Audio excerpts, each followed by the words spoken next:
You are now tuned in to Go Time Dolphins with Charlie Touche and Kadeem Simmons, the Miami Dolphins podcast that's for the fans and by the fans. Gotta make them lose their mind when it's your time. And it's show time. Going all out when it's go time. Go. I ain't wasting no time. Gotta make them lose their mind when it's show time. Cause it's your time. Lay it on the line when it's go time. Go. Don't waste no time. Not in a bad way, but it feels like only yesterday we was here discussing the Week 3 victory against the Bengals. And yeah, we're back here again. Week 4 is upon us. We are playing Thursday night. And did you say Week 3 against the Bengals? Peek behind the curtain. It's not even a prime time podcast. But I am tired. Then Charlie messaged me. He woke me up out of a sleep. And clearly, it can be one of those episodes where I'm going to call Mike McDaniel, Josh McDaniel, even though it wasn't even me the last episode. I'm going to get names wrong. So I apologize. I apologize deeply. But the point I was trying to get across before I was correctly corrected by my co-host is that it's a short week. The Dolphins are playing Thursday night football, and while I am normally happy for the Dolphins to play, I am not happy that this game falls on a Thursday night. But before we delve into that, Mr. Charlie Touche, how are you? Hey, I'm cooling, man. Y'all see the setting? I made it back to Florida just in time to catch a hurricane. I'm like, yo, I got to get to Florida before the hurricane comes, and then I don't want to be stuck at the airport. And then, so I'll be home for a little bit. Gotta love it. Short week. Hey, Kadeem, bro. I'm gonna need the Miami Dolphins to be a little more into it than you are right now on the short week. Kadeem gets a short week, and this is how he comes on the podcast. I'm hoping the Dolphins can get this short week and show Kadeem how to be a professional and still come out with a W. You feel me? That's my dog. Today we're doing it a little bit different, man. We got a guest on the show.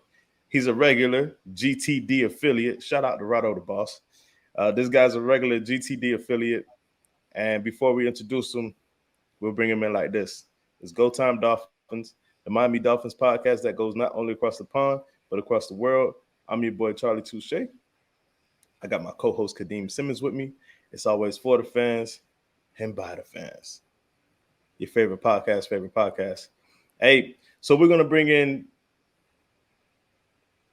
DraftKings Jason to the episode. And usually, you know, DraftKings Jason, you come on and you just do the easy money segment for us. And I felt like, man, we're just using you for your talents. You know what I'm saying? So we actually get to talk football this episode, man. How you doing, Jason? Yeah, I'm good, guys. How about you? You good? We're all right, man. Short week. What do you think about the short upcoming week this week? I know we're going to get, you know what? We don't get to talk too much football with you, Jason. What did you think about, and this is a short week, so we kind of, you know, we used Wednesdays for, you know, middle of the week, transition week, you know what I'm saying, transition day for the two games. What did you make of the last game, man, against Buffalo? Yeah, it was emotional, to say the least. It was great win. Very tense game, but I mean, we got the job done. You guys know I was a little bit confident beforehand, and the game was completely opposite to how I planned out in my head. But the D came up big when we needed them to, and we got the win. Kadeem, you're always on Twitter. What's the post of Twitter right now with the Bills W? It's I'm not gonna say that Dolphin Twitter is totally united, but I think a lot more Tua, a lot of people who had question marks over Tua, they've kind of come over to the side where, okay, Tua is, at least for this season, the answer. I think what helped that has been not only the fact that he beat the Bills, first time beating the Bills, but in the nicest way possible, that series before halftime of Teddy Bridgewater, everyone kind of like, nah, this ain't it. This ain't gonna work. So at the moment, Twitter is basically forming a prayer circle around the health of QB1, and it's joyous. I think the best part, oh my days, this I might just come on this episode and let you two just do this without me. The best part, and you on mute as well. You know, time out. We taking a timeout. This is like the first timeout we ever took on Go Time Dolphins. And I'm gonna tell you, like, we need to gather around. We got to get it together, fellas. It's game time. We're recording a podcast. It's a short week, and I need everyone's best. And we're not giving our best right now. We got to get it together, fellas. We got to tighten up. We know what they're going to bring to the table, and we got to bring our best to the table, and we're not doing that right now. Tighten up. I know it's almost a primetime episode for a primetime podcast, but we can't start off slow like this. Ready? Great. Let's get to it. This reminds me, I don't know what episode it was. It was definitely a primetime episode, but I had a nap beforehand. I remember I was just out of it. And even you said, you can't sleep before podcasts because you are just dazed, you're zombified. As I was saying, the best part of Dolphins Twitter at the moment is just laughing at Bills fans. Bills fans complaining about, oh, it was too hot, it's unfair. Basically the league and sport in general need to look at the way the Dolphin Stadium is built. It's unfair that we were in the sun and that when the Dolphins are in Buffalo, they're not allowed heaters and all that kind of stuff. And Dolphins fans kind of saying, you guys weren't complaining when you were just, slapping up the last few years. The last few years when you just coming down to Miami, winning and leaving, no one mentioned the sun. And yet all of a sudden now, you guys didn't realize it was hot. So that's been the best part of Dolphins Twitter. What you make of that, Jason? About Dolphins Twitter talking about we have a advantage because it's hot. Yeah, I mean it's been a bit embarrassing for the Bills to say the least. I mean, blaming the sun. I mean, what about when we go there in December and January? And the weather's always going to be a factor. It works both ways though. So they're going to get the advantage in winter when it's cold at their home games, and we're going to have advantage in September, October at the Hard Rock. It's just one of those things. It's an intangible that can't be accounted for, and it can't be moaned about. And it is embarrassing seeing Bills fans having to resort to that. Well, you telling me that everyone, Tua can't play in the cold weather game. How's he gonna? It's funny because we just checking off boxes. Check. Can't throw the long ball. Check. Can't beat good teams. Check. All the good. We just checking off boxes. Like whatever. I done lost track. So I'm sure someone's gonna bring up cold weather game. He can't grip the ball in the cold. Whatever, bro. Like keep coming with him. But it's funny how people saying, "Oh, we gotta look into Dolphin Stadium, how it's built, and it's unfair." And suddenly, warm weather games are a thing now, Kadeem? Like, is that what we're doing? Like, so y'all can have y'all cold weather games and home field advantage, but we can't have the sun beaming on the field as an advantage. Like, come on now, this is silly. And it's not like none of our players was cramping. Like we had 0 players cramping. Although you're going to be playing in the sun, you should start to hydrate before you get down here. I'm just saying, you're a professional. You guys should know that, right? So nah, man, I think it's laughable, bro. I love it actually. I think it's funny, man. You got anything else you want to talk about with the Bills, Jason, before we turn the page to this week? Yeah, I mean, I think in all the aftermath and all the bragging that we're entitled to after years of getting slapped by them, and I think a lot of it's been all taken in good humour. I think there is mutual respect for Josh Allen and that Buffalo team. I mean, they're a great team. It makes the win even more sweet. And I think it's good that even though we've got bragging rights for now, there is that mutual respect and understanding that Buffalo are a great team, and it's just good to be on a footing with them at the moment. That's something I took away from the game. What about you, Kadeem? Anything you want to mention about the Bills game before we turn the page to this week? Short week. No, not really. I feel like we addressed most of it in the Bills review. If you haven't watched it, go back and watch it. 3-0, fine time, and yeah, it's like Mike McDaniel always says, it's one game, but we've got another game coming up. It's a short week, so even that want to look back and praise everything we did right, we had to move past that. New game, new opponents, new challenges. So let's as a team, as a fan base, look towards Cincy. We're on to Cincinnati. What a transition. I love it. So Dolphins are 3-0. I want to say it's first time since the Adam Gase era. I think I know we started off 4-2 twice with Adam Gase. And I think this is the first time we've been 3-0 in like 4 seasons, maybe. Can't remember it. Y'all can look it up. Y'all can fact check me, stat check me. But I'm pretty sure it wasn't that long ago, last time we were 3-0. And which is also funny because I am a Adam Gase defender. I don't think Adam Gase was as tragic as everyone said he was, and as horrendous as everyone said he was. Got us to 4-2 twice with backup quarterback off the couch. Tannehill was hurt. Whatever. We're turning the page. We're on to Mike McDaniel. But Dolphins are 3-0. And short week on to Cincinnati.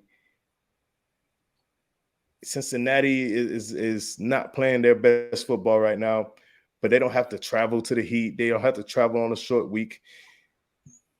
The line has moved from 3 or Dolphins +3 to Dolphins +2.5, Dolphins +2, Dolphins 1.5. Then it shot all the way back up to +4 again, Jason. Without going too much into easy money, is it because they think Tua is hurt and injured and he may not play? Is that why the line is moving so much? Yeah, absolutely. It is solely because of that. I think, as you mentioned, when I first saw the line, it was 1.5. I thought that was a little light. I think when we spoke about it, I thought the 1.5 was a little light. I think it should have been nearer 3 at the start. I mean, Cincinnati, they're not playing well. They were home team playing a team on a short week, coming off a win. So I think 2.5 is the right line personally. It's gone to 4 now because of the Tua news. We saw similar last week with the Chargers. They were 6.5-point favourites. On the Friday, when it was announced that Herbert was still questionable, the line moved to 3. And then when Herbert was announced as playing, the line moved back to 7. So it's literally people just not knowing what state 2 is in. And that's the sole reason it's 4.5. So if you're confident he's going to play, then you can get a bit of value by betting the line. So how you feel about the game this week, Jason? Give us some insight outside of the realm of what you do for a living. Sure. So I think since Joe Burrow has been sacked an average of 5 times a game this season already. Since he last year had an issue of not being able to protect him, they went out and made a load of splash signings on the O-line. They got Leo Collins on a big contract.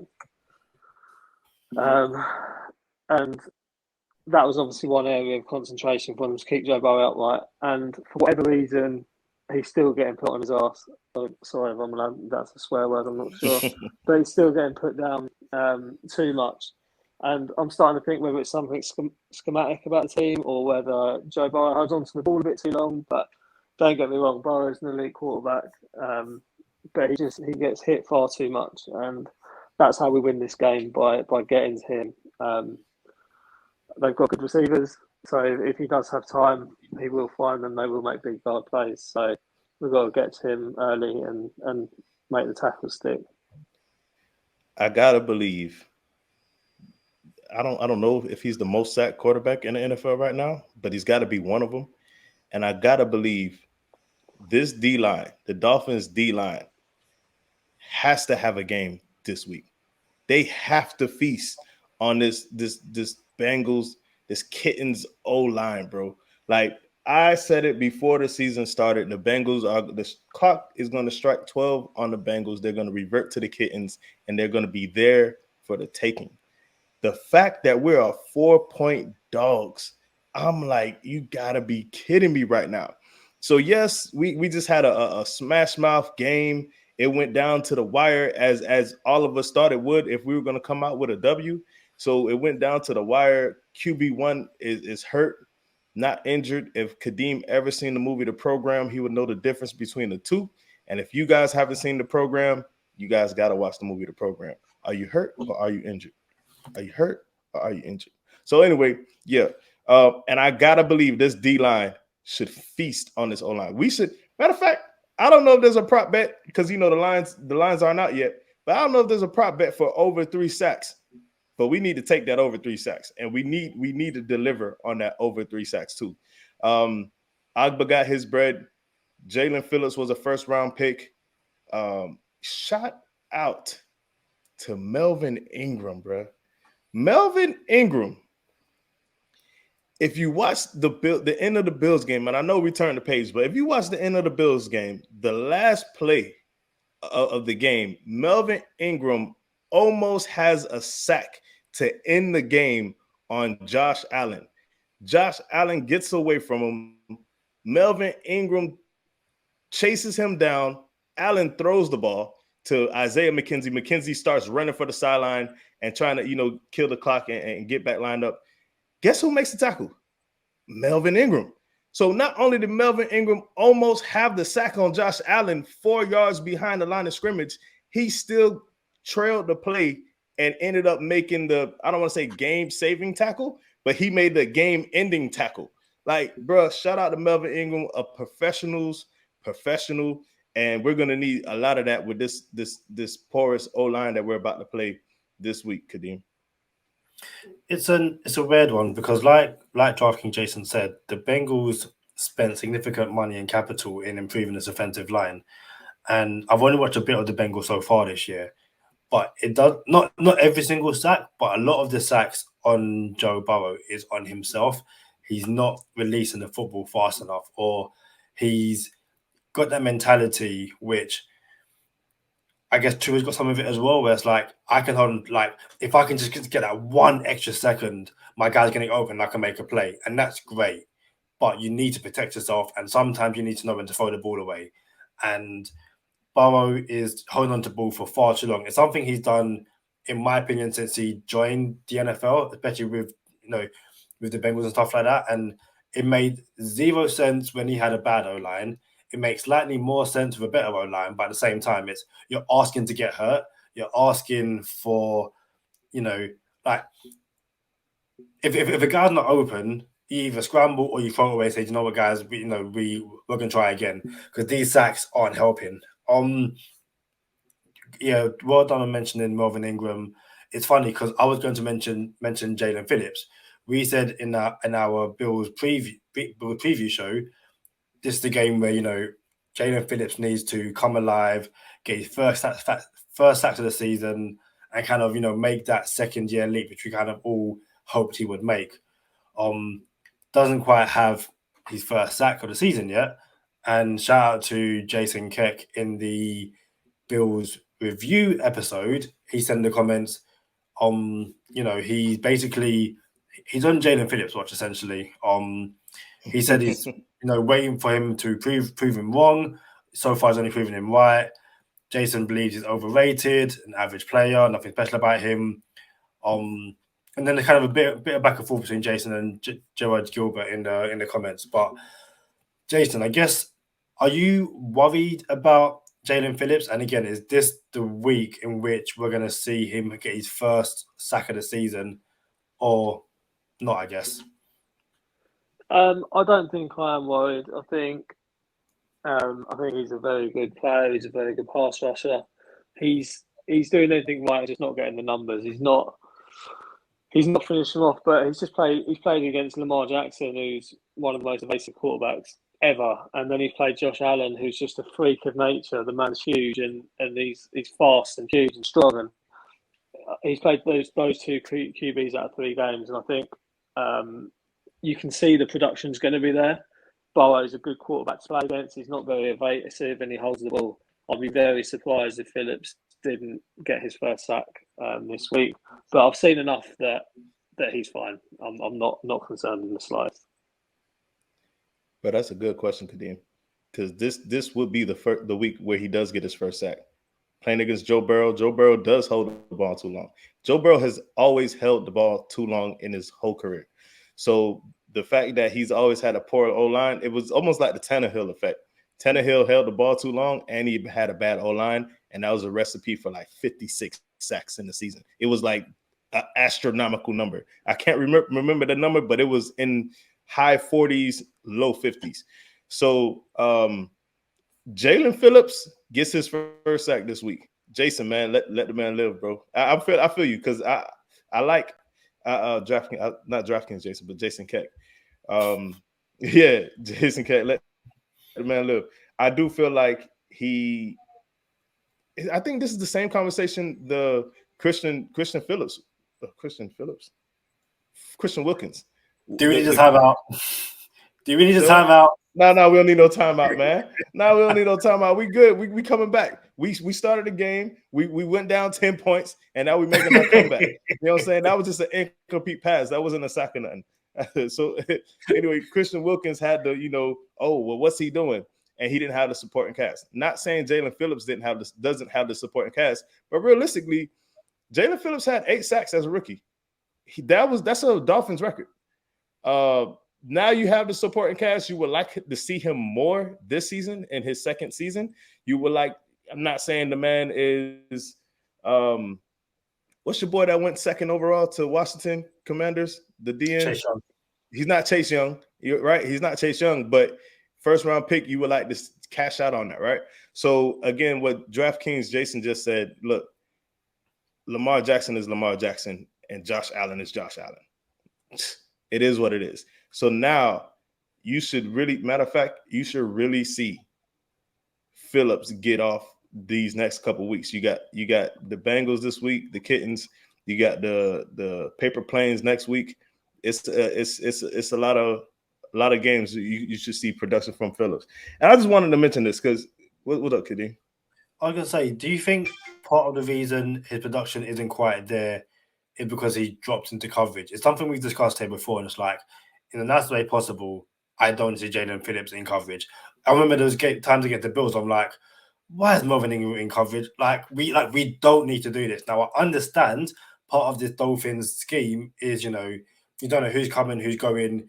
You expect Jalen Phillips to be rushing. He's in coverage. Oh, snap, what do I do? But it's to Jalen Phillips literally be, dude, if you're on the field, you're rushing a passer. Or do we just have to accept it's a part of Josh Boyer's scheme? No, I think that's solid. It's the man does drop back in coverage. He doesn't look good when he does though, but he does drop back in coverage. He's not a hand in the dirt, just rush the quarterback every down like I would like him to be, and then you'll see more production with that. And to Jason Keck, who was in the comments, imagine getting 8 sacks as a rookie and you're dropping back into coverage too. So that number probably could have been a little bit better last year, man. But listen, and I know Dolphins are 3-0. You got to act like you've been there before. And a lot of Dolphin fans are on Dolphin Twitter trying to look for like just people to support us. Not I don't say support, but like, okay, you guys have a nice team. And we're not going to get that. We're not going to get the validation that y'all looking for, all right? What I need to tell y'all is they're always going to move the goalposts, bro. It's always going to be something. The Ravens didn't have DBs. The Bills had everyone hurt, and it was hot. Whatever that means, it was hot. You know what I'm saying? Now it's going to be, these aren't the Bengals of last year anyway. Y'all not really doing that, and the Bengals aren't as good as they were last year. I don't know how the Bengals aren't as good as they were because they have a better O-line than last year and the same team. But whatever. Listen, I'm going to be real with you. The Bills lost. How many games did the Bills lose? I don't know. I'll figure that out. But good teams find a way to win. All right.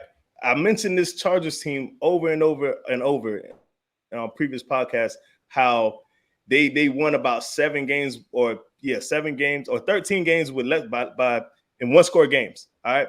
So if you're in a one score game and you're the Dolphins and people are trying to minimize it, oh, well, they could easily be 1-2 right now.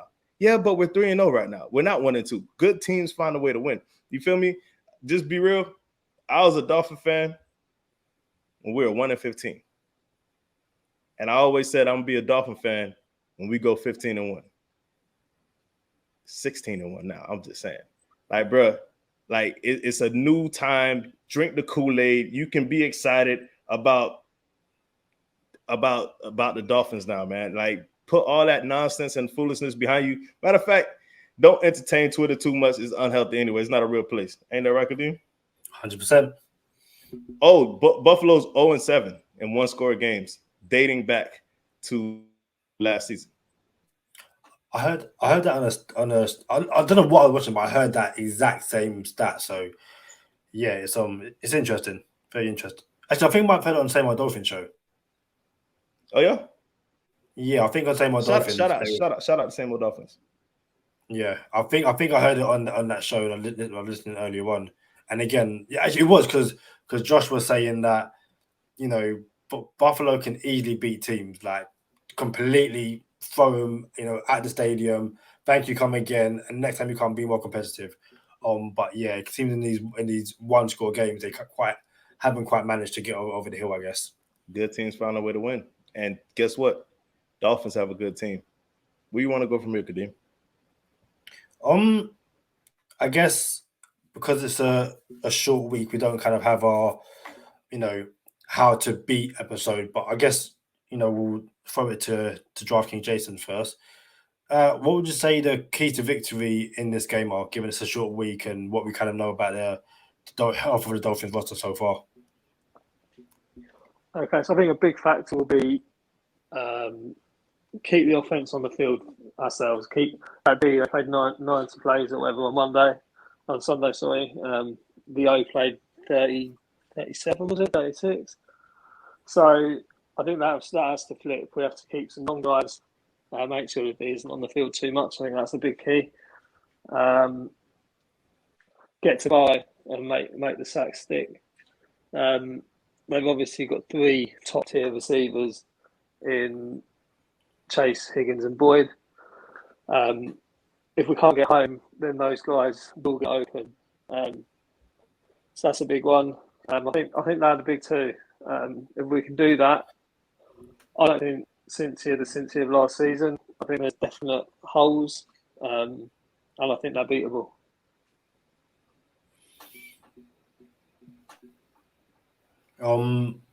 Charlie, what about you? I'm gonna go with. All right. This running game. I need to see the running game. All right, you gotta take pressure off of the receiving, the passing game and Tua, and you don't want Tua to end up throwing the ball 60 times like Josh Allen did.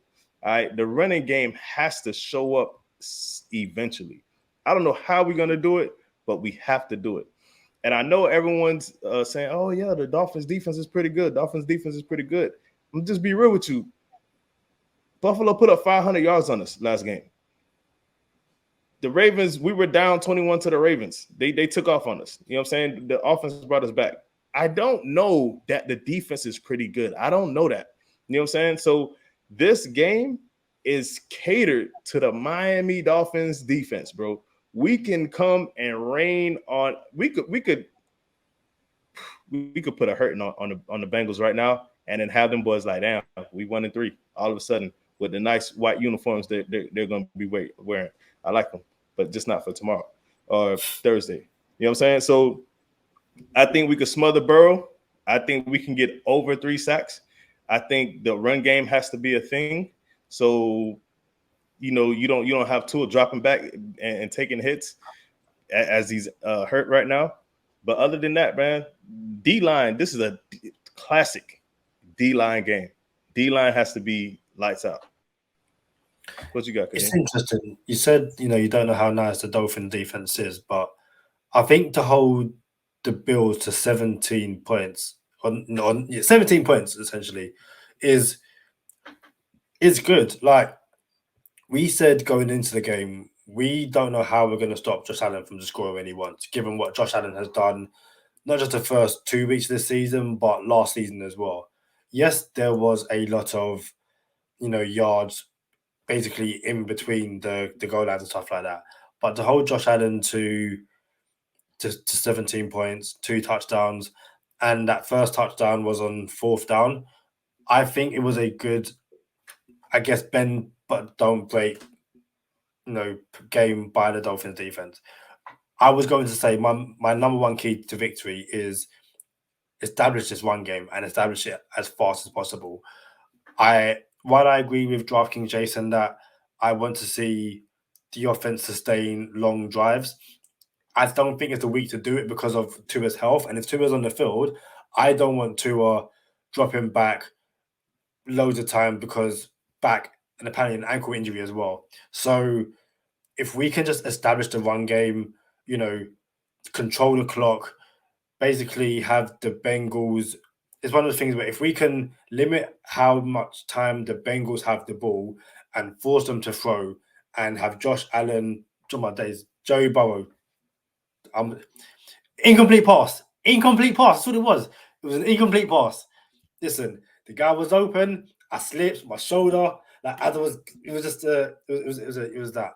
But yeah, force Joe Burrow to hold on to the ball, get home with your sacks and stuff like that. But it's interesting as well because to go back to the run game, the running lanes are there.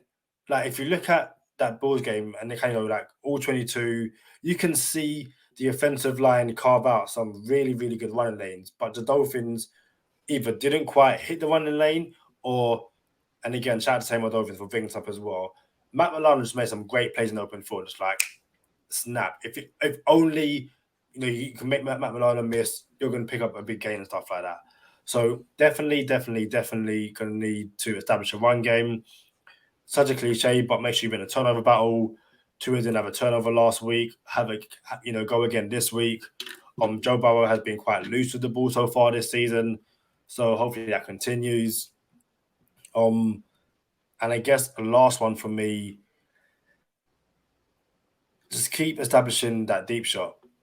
Tua has the Dolphins are really efficient with the ball at the moment. They're really efficient on 3rd down, really efficient on 4th down, but they're really efficient, on passes over like 10, 15, 20 yards. Just keep on doing that. Keep on forcing team to respect that option, which of course you're going to do that with Jalen Waddle and Tyreek Hill. And if you listen to what Tyreek Hill said after the Bills game about playing Eli Apple again, Tyreek Hill is going to be. There's going to be a big game for him. He's pumped already. So, yeah, it's definitely going to be. If we can just establish the run, that would be great. Eli Apples is trash. He's great. He's cooked. He's done. Let's get into no huddle.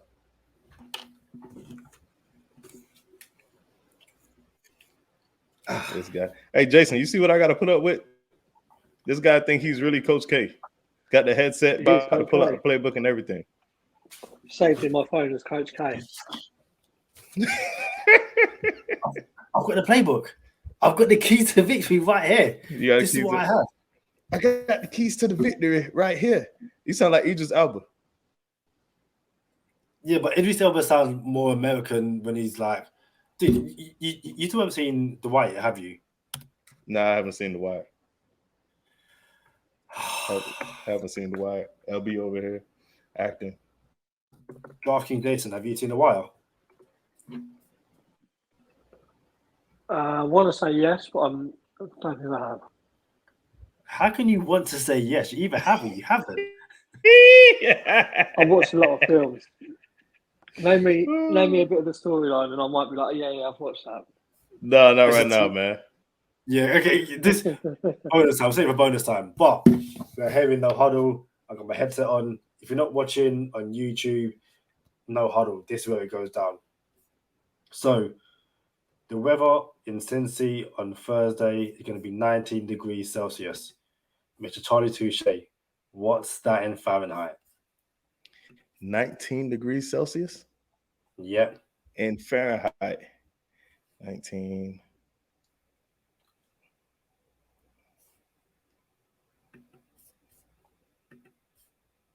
That's not that's like 69 degrees, bro. Close.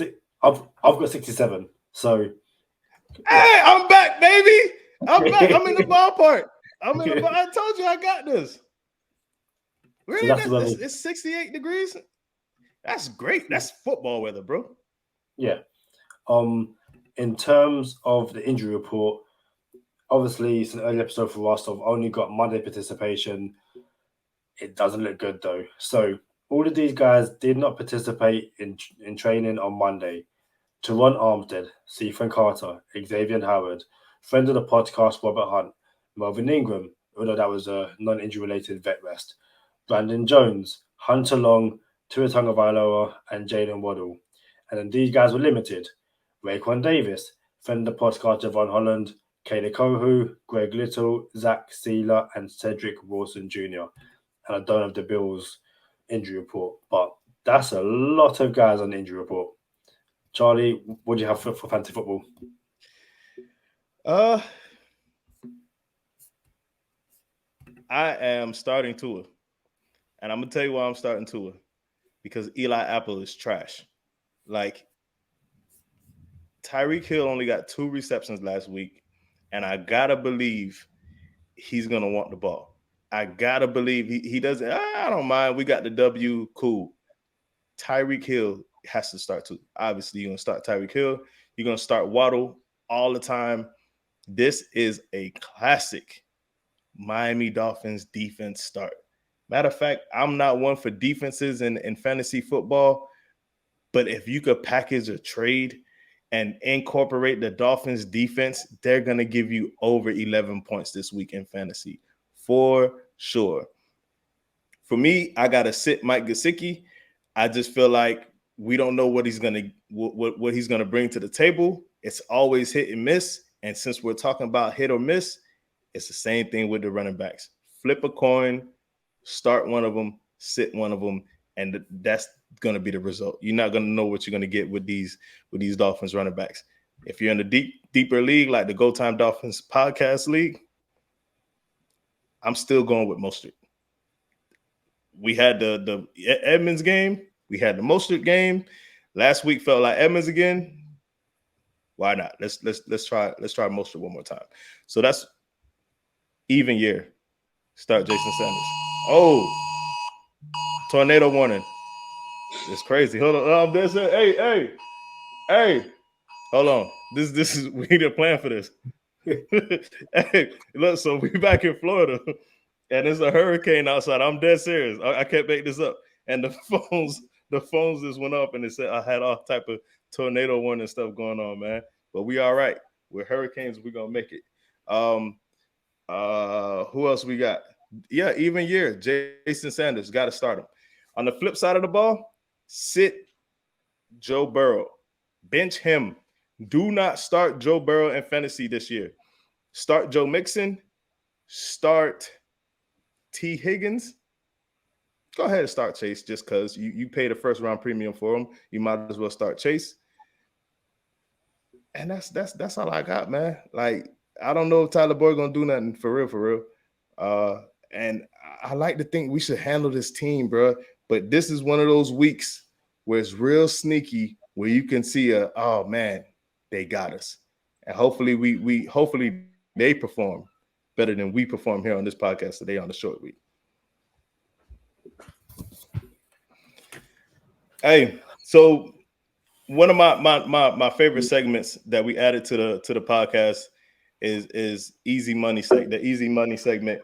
And turns out we get an experienced professional and DraftKings trader and DraftKings, Jason. And it's always a pleasure to have this man on the show, bro. What do you got for Easy Money this week, Jason? What do you like? Okay, so I've got a couple of props for you. On the show, we've mentioned it a couple of times, and that's sacks. The line will be out tomorrow, I think. the game sacks will be in for around 4. I think the line will be 4.5 sacks for the whole game. 3.5 will be the Bengals getting sack line, the Miami sack line that they'll get. And I'm just buying sacks. I'm all over the overs there. I think we can get to Burrow countless times. Obviously, our own line is usually good for giving up one, unfortunately. So, yeah, over game sacks. I think the line's going to be 5.5 for the game. You'll get around plus 100 on the over. So that's one for you. I also really like Tyreek Hill here, coming off a quiet game-ish, where Waddle was the main guy. Tyreek Hill, I think this week, gets more targets. He's obviously got a bit of a vendetta, which has been voiced, and I think Tyreek Hill, anytime touchdown scorer, be around minus 110. So, what do you like as your bet of the week? Which one are you taking to the bank, Jason? If you had to pick one, which one would it be? Oh, to the bank. I'm going to go with the Hill anytime touchdown scorer, minus 110. Go earn yourself some money. Tyreek Hill, anytime touchdown scorer. And since we're talking about anytime touchdown scorers, you know I got to bring up the season-long Alec Ingold. Almost cashed out for us, y'all. Alec Ingold got the handoff, couldn't get in the box, almost cashed out for us. He was so close. I'm like, yo, I'm about to get my $1,300. You feel me? And for those who just tuned in the middle of the season, I'm betting $100 every single week on Alec Ingold anytime touchdown. It started off at plus 1,200 in week one, plus 1,200 in week one. Then it went to plus 1,300 in week two and plus 1,300 last week. It is at plus 2,000 right now. Anytime Alec Ingold touchdown is at plus 2,000. That means if you put $100 down that Alec Ingold scores a touchdown, we cash out at $2,000. So I'm in the hole $300. I ain't gonna lie, Alec Ingold, you got to get me right, bro. I need to come out. I got bills to pay. The Hurricanes might take the lights out. You know what I'm saying? So I'm gonna need to load up. Alec Ingold, I need you to get us right. So I will put $100 down on Alec Ingold to get in the box this week. Get my plus 200 there, plus 2,000 there. And something different that I want everyone to pay attention to is when the Dolphins are underdogs, something happens. And that's the alternative spread. Now, when you're an underdog against the Ravens, where you're like, man, this could be a close game. I don't know if I want to take this plus money, or against the Bills, where someone like myself, I'm like, I don't even think we're going to win this game. If we did win it, it's going to be too close for your health, and it's not going to be healthy, right?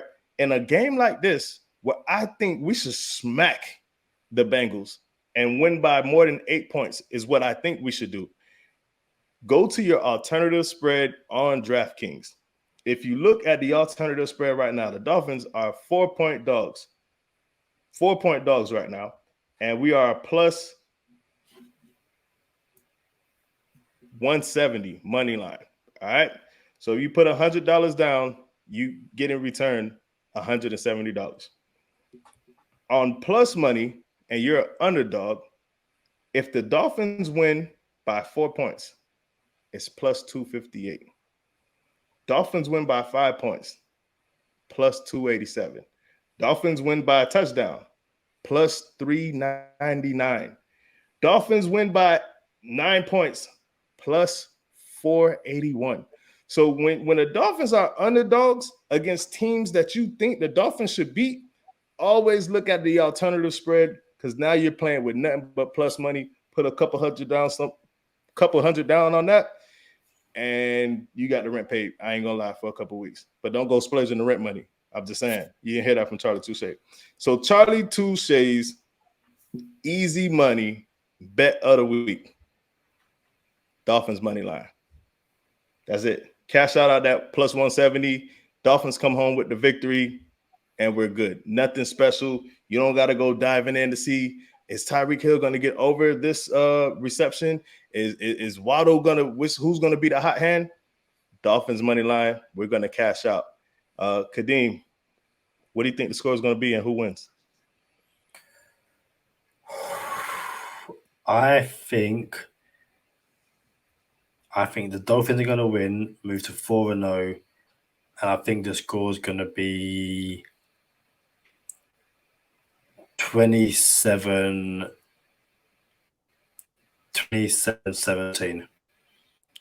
27-17. Yeah. So Kadeem likes the under. What about you, Jason? What do you think? Who's going to win? What's the score? Okay, so I'm not even going to lie. 27-17 was just the number I had in my head. I think Miami win. I think they keep Cincinnati to low points. And I think 27 is a good number. 3 touchdowns, 2 field goals. I mean, I've got to double it up. That's what I thought, 27-17. So if you parlay the money line and the under, you get plus 415 odds. Kadeem likes the under and the money line. Jason likes the under and the money line. And I'm going to go with Dolphins win 30.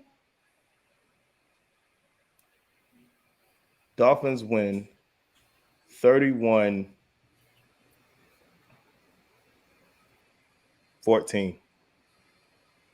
31-14, Dolphins win. It's not going to be close.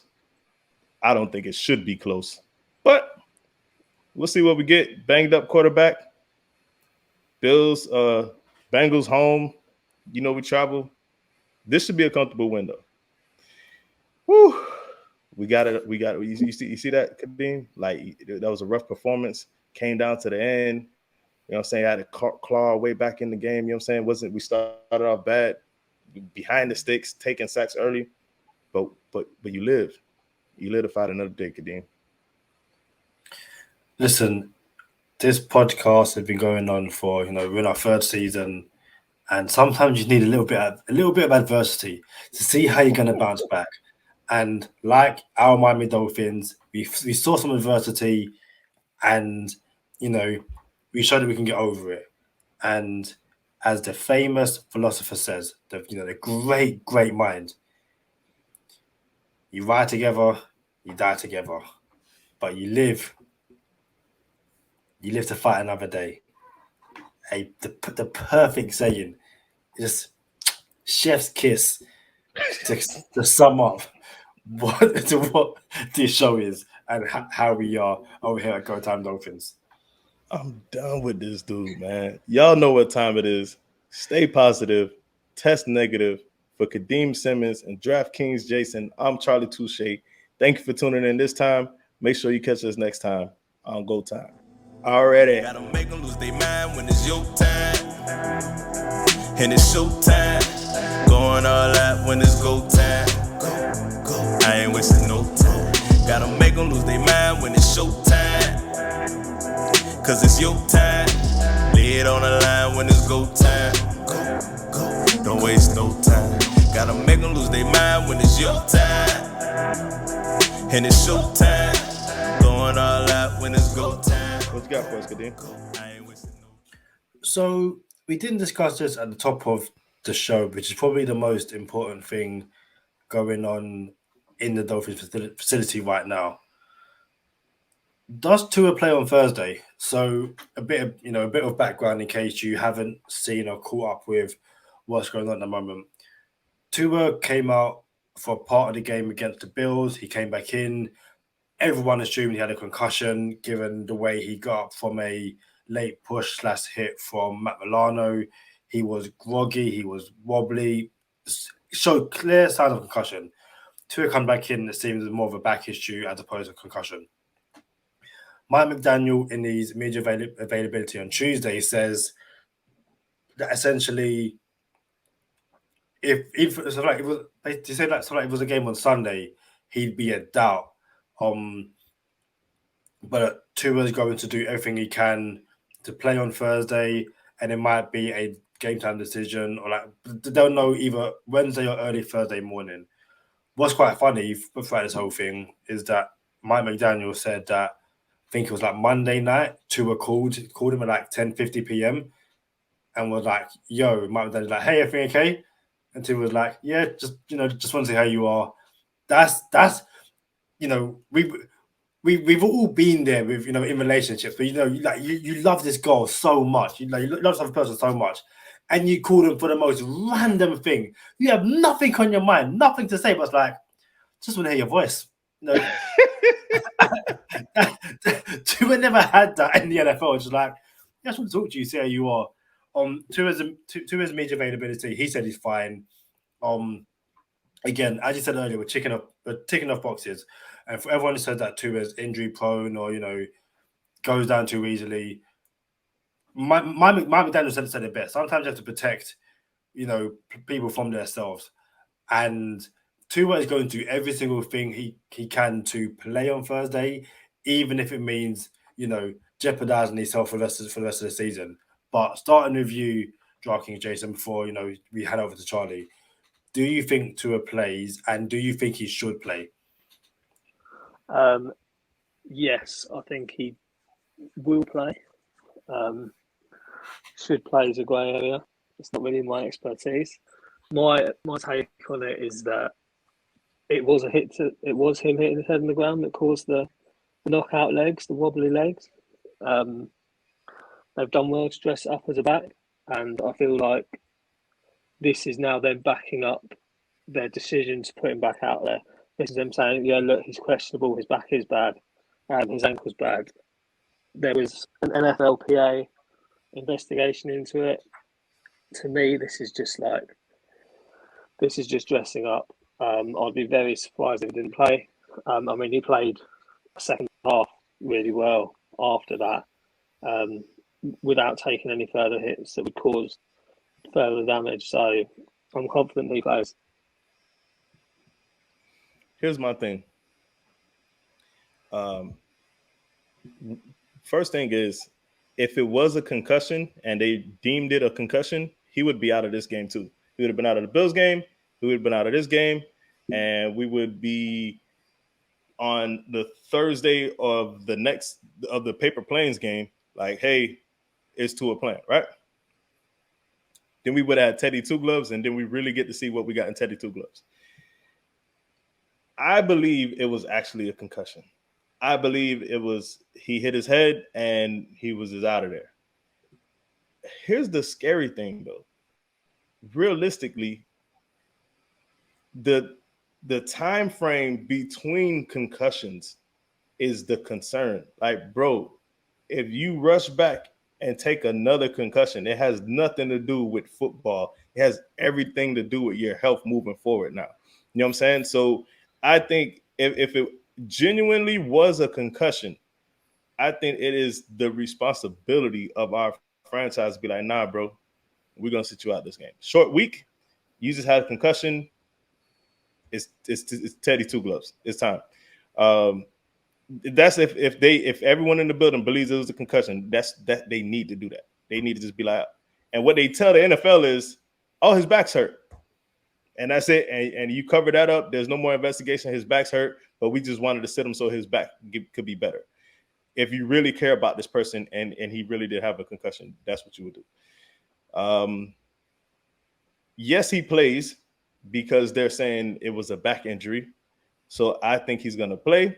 I think that is also why the line is so volatile right now. It's moving all around. And I think he plays. Not only do I think he plays, I think we win. Not only do I think we win, I think he looks good in the process. It just is what it is. I don't love it, but we get a bye week, basically a mini bye after this short week. Yeah, it's a horrible one because there's a massive part of me that isn't saying throw this game, but it's saying rest Tua for this game and make sure we have him for the rest of the season and not try and risk him on a short week against Cincinnati and you lose him for the next month. That being said, you take one game at a time, and if if he genuinely did not have a concussion, then not playing him is one of the things where, dude, it's a back issue. Take some painkillers, and like you said, Charlie, it's a mini bye week. He can rest up after. There's some people saying play Skylar Thompson. Dude, I like Skylar Thompson much as a lot of people do not play Skylar Thompson in this game. Like, no, Teddy Two Gloves. Again, this is why you pay Teddy Two Gloves the big bucks, because if you need him for 1, 2, 3 games, he can do enough to basically not throw the game. Then the Dolphins win. The Dolphins have one of the most experienced, best backups in the league for times like this. Where, like, you know what, dude, you need to come in. You need to lead the offense. You can obviously look at what he done against the Bills and say, did he complete a pass? What is it? Dude, he came into the game cold. It's one of those things where you can warm up all you want, but there's nothing which can replicate a full warm up with the starters, all that kind of stuff. So I love Tua. I want to see Tua, but I would not be surprised if Teddy Two Gloves does get a start this week and they basically save Tua from himself with eye on the rest of the season. I think, and again, 4-0 is better than 3-1, but I don't know how many Dolphins fans can sit here and say, going into this game, we'd be 3-0. And if anything, that win over the Bills gives us that cushion to say, listen, we can sit you, and even if we lose, we've got the next 7 games are all winnable games. We'll basically pick up that loss going forward. But you don't even be playing with that kind of, those kind of chances in the NFL. So I would love to see Tua, but I would not be surprised if he is sat on Thursday night. Jason, anything else before we go?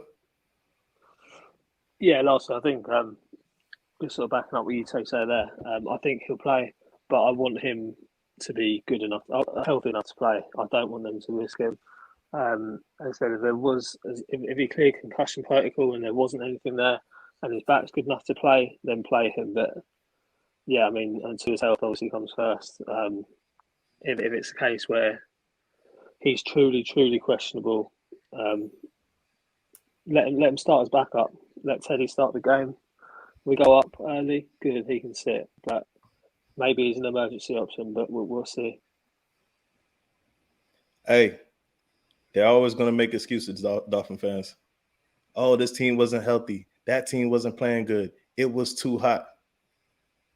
A dub is a dub, and good teams find a way to win. Already.